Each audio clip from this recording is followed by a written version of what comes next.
Arsenal managed to beat Fulham 1-0 away from home. We beat a bogey team. We are top of the Premier League. This is what we want to see. Today, we are going to be reacting to the game. We are going to give our post-match thoughts. Bukayo Saka had an unbelievable game. Trossard scored the goal. What does this game mean for us going forward? We're going to be talking about all that in the video. But if we can, before we get into all of that, subscribe. We're so close to 10,000 subscribers. If we can get that as soon as possible, it means a lot. And if we can on this video, I want to get 65 likes. If we get 65 likes, it helps your boy out. It supports your boy. It pushes it out into the algorithm. It helps me out so much. So let's just jump straight into the game. Arsenal won 1-0 against Fulham. This is not an easy game by any means. Yes, you may look at Fulham and think it's a mid-table team. They're not, one of the big six, but this is a very, very difficult game. We've struggled so many times in previous years against the likes of Fulham, and today I think proves it as well. Only winning 1-0 from a set piece again. Ole ole. I know the people, rival fans, are hating it right now. As an Arsenal fan, I don't mind it, but then again, there are some concerns because if our only source of goals is mainly coming from set pieces, I don't know how sustainable that is. And for me, football's all about sustainability. Can you sustain, the way you play for the entire season in order to win a Premier League? And if we are just relying on set pieces, I'm not too confident in that. I think that should be a weapon that we have. But for it to be our only reliance on scoring goals, that's where I have an issue. But then again, it's always down to the opponent as well. If the opponent doesn't want to actually go forward and play football, then I don't really know what you expect from Arsenal. Fulham played really low block today. It was like a mid-block / low block. They just didn't want to attack us all game, if I'm being honest with you. They tried feeding off like mistakes of Gabriel Magalhaes. They tried pinging up top to Raul Jimenez, then Harry Wilson. I think he had a decent game when he had the ball at his feet. Same with Alex Iwobi, same with Sunday Berg. But yeah, as you can see, these two, I think they were really good today. But Fulham, they just don't want to play against us. And a lot of teams do that. They don't, like, for example, just to put it in perspective, yeah. If I go on game stats here, let's take a look here. They've had 0 shots on target. The same situation happened I was about to say last week, it was international break. Last game against West Ham, they had 0 shots on target. Teams don't want to play football against us, and it really has an impact on the way we play as well, because then we start looking side to side, passing side to side. There's so many players behind the ball that we just get a little bit lost, and then we rely upon the set pieces because those are the only times where we can actually have control in the opposition's half, where they're a bit fragmented. So this is an issue that we're having right now. But then again, when you look at the XG, we had 1.88 XG. They only had 0.44, 16 shots with 5 on target. It's not the worst, right? But when you actually watch the game, for example, can I look at the first half? Yeah, I can look at the first half stats. It was not looking good. We had so much of the ball, but we didn't create anything. And look, just to put it in perspective, Fulham had 6 shots in the first half, right? 0 on target.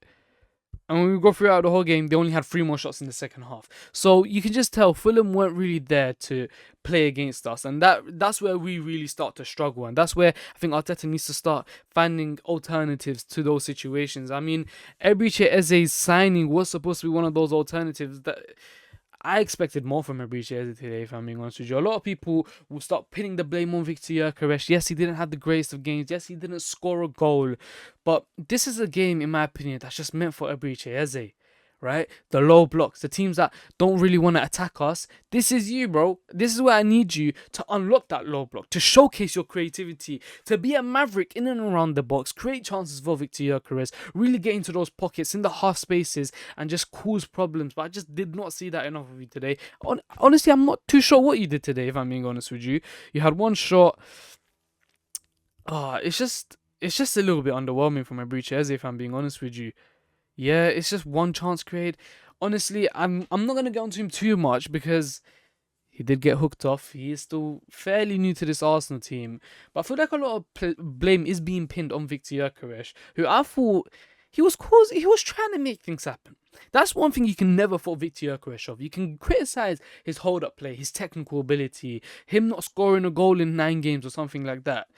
But he tries. He tries to make things happen. He asks for the ball. He's relentless in that sense. And I'm sure the goals will come soon. Of course, it's very frustrating now. This is our number 9. We signed him in his prime years. He just scored 90 goals in his last 2 seasons. And now he's barely scoring a single goal for us. It's frustrating, yes. But Victor Gyokeres, I'm sure the goals will come in soon. Even if it's one goal every 2 games, Victor Gyokeres, please just score a goal, man, bro. Honestly, But yeah, I thought today him and Eberechi Eze slightly underwhelming again. Bukayo Saka, unbelievable. You see his counterpart Sessegnon, he's gonna have nightmares today about Bukayo Saka because he absolutely killed him. If you take a look at some of Bukayo Saka's stats, look at it, look how many stacks he's had today. Bukayo Saka was player of the match. He was man of the match easily. Cool. Most dribbles completed in the match, most chances created in the match, most fouled player in the match, and won the most duels as well. So he's showcasing his defensive side as well. But Bukayo Saka today, unbelievable. He's looking like he's getting back to his best. He's looking sharp. He's looking electric. He's just being his man. He looks better. He looks better than he was last season, the season before that. That's the one thing you can praise Bukayo Saka for every single season. He's always looking to improve and he's always improving his game. He's always leveling up things. I think his one-on-one ability today, he showcased another level. He's looking a bit more flary. He's looking like he was going for a couple nutmegs a couple times. I'm like, whoa, Bukayo Saka, relax. But yeah, there was also the penalty incident where he should have won a penalty. It's a little bit controversial. I know a lot of people are saying it shouldn't have been a penalty. He gets the ball. A lot of people are saying he hit Saka's knee first. Honestly, I'm a bit on the fence with this one. If I looked at it with unbiased eyes, I'd probably say first time looking at that, it's not a penalty. But then again, the referee pointed to the spot. The referee gave it a penalty. I don't know why VAR intervening if it's not clear and obvious. This is the same situation with Victor Gyokeres when he won a penalty. I think it was against Newcastle, where VAR just interrupted.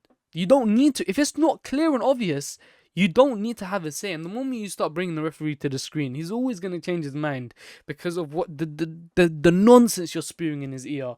But honestly, I think Bukayo Saka today, he was unbelievable. Leandro Trossard came clutch again with a goal. This is what I want to see from Leandro Trossard. His performance, I don't think he was brilliant, but I don't think he was too bad. I think he was actually pretty solid down that left-hand side. Got the clutch goal, got the only goal from the set piece. Bukayo Saka put it into the box. Gabriel Magalhaes knocks it onto Leandro Trossard, who just knees it in. This is exactly what we need. Leandro Trossard coming in clutch. Calafiori, he also scored a goal, but it was disallowed due to offside. What a flipping goal, by the way. Who saw that goal? Oh my god. First time. Volley. Half volley. Top right. Calafiori, mate.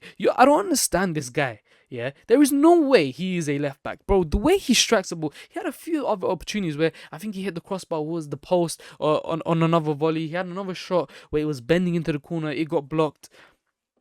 Calafiori is a demon, man. I'm telling you right now. This guy is a very special player, and he's keeping Miles Lewis-Skelly, who, if I was him, if I'm Miles Lewis-Skelly, I'm very annoyed because Calafiori, the way he's playing right now, is unbelievable. I'm loving the fact that he's keeping his fitness. That's one of the main issues with Calafiori.